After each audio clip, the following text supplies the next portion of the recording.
Are we on now? We are on now. Holy dog shit. I guess this is the farewell voyage. Yeah, pretty much. Let me share a link to this for people to find. Alright. Copy link. I'm going to post that on Facebook.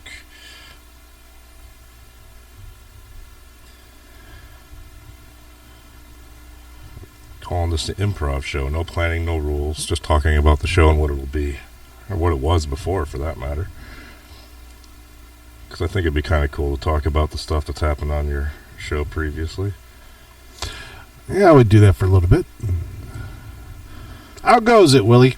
It goes. Should we start a song while we get some people populated? Yeah, do it up. Which one you like? I got the whole, what is it, Apocalypse album here. Apocalypse in retrospect. Yeah, you want this song? Yeah, considering that we're facing the end of the world, go for it. Sounds good. All right.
Wolf, and over there is Willie. Hello, hello. I guess this is called an improv show for the moment because we really don't have any music. That's all we really have right now is something from this band called Bloodstream Parade.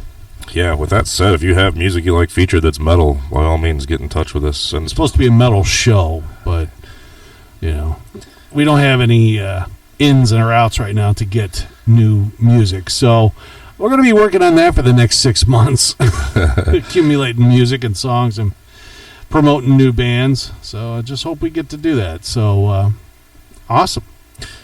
if you are listening to this, we are testing out a chat option we have here as well. So at the bottom of the page you would have clicked on to hear us, see if there's a little chat room.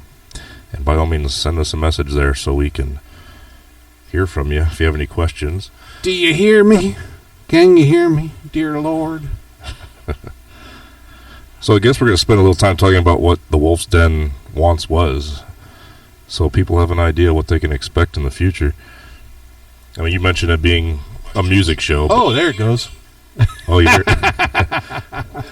What's that? Let's talk about what the Wolf's Den used to be and give people an idea what they can expect in the future.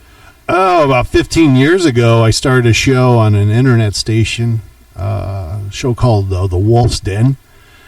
It started off as a 2-day-a-week, 2-hour show each time, and it turned into a 6-day show for 4 hours a night, from 10 p.m. to 2 a.m. and all that. It became a full-time job for a while there.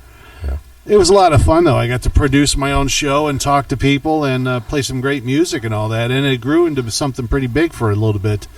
And then it went kablooey shortly after. So we're going to try to capture that magic right here on Breaking Fate Radio. So I was fortunate to be able to sit in on a few of those shows. Yeah. Either myself or other people. A lot of alter egos were promoted on that show. I think you had a few individuals that would show up and they would call in and all that. And I would have other people that call in, usually drunk broads. Yeah, so that's always fun. That's always fun. And they would call me back, say about 2 in the morning, 1:30, 2 o'clock in the morning, after they've already had their 12-pack of beer, and tell me what their true intentions were and all that. And I'm like, yeah, okay, I gotta go. So. Well, that'll keep people entertained for 4 hours in the middle of the night. I think the one thing I do look forward to are some of the bits that we did on the show. Like, I don't know how far we can get with most of the stuff that we can now, but the challenge is there to actually dream up something to make it funny and entertaining. I mean, I just basically wanted it then. I wanted just like this. It's just like a bunch of guys, friends, hanging out at a bar, having a good time doing stuff. So basically, It's Jackass with the liquor. Yeah, exactly. And there were a number of stunts on that show that took place, and a lot of people were wondering, is this really happening? And I know for damn sure that it was. Well, one of the things I talked about doing even then, and we talked about it just a little bit ago, the world's biggest orgy. Yeah. Going on in another room while broadcast is going. And then have maybe a blow-by-blow or a play-by-play guy there talking about the action as we're broadcasting on live in the air. You get like Jim Ross to come in and start giving a play-by-play of what's happening in the next room. The one of the stunts we did though at the other show was we had it was my co-host at the time, and he bent over the one night. And he's one of these kids who can't keep their fucking pants up on their own ass. So basically, his ass crack, he was Mr. Plumber Butt as he was trying to pick up something. And all I saw between his ass crack was his billowing fur or his pube hairs coming out of the crack of his ass. I mean, he was one hairy son of a bitch. So I had the brilliant idea. It's like, well, shit, why don't we just wax his ass on the air? And that's what we did the very next night. We had my friend Shelly come in. She has like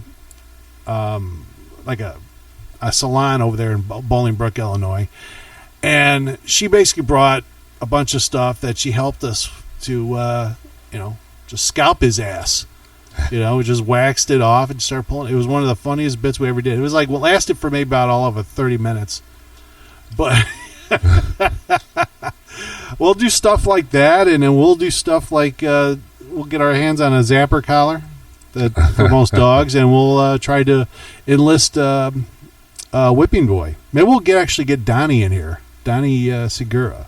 Donald Segura. Was that Whipping Boy? That was Whipping Boy. Oh, my gosh. That would be excellent. He's a little bit older now, and he's a little bit more fancier now, but he's a good kid. I'm still in contact with him from time to time, and we'll have him come down a couple times, and maybe we'll just fuck him up. Actually, we had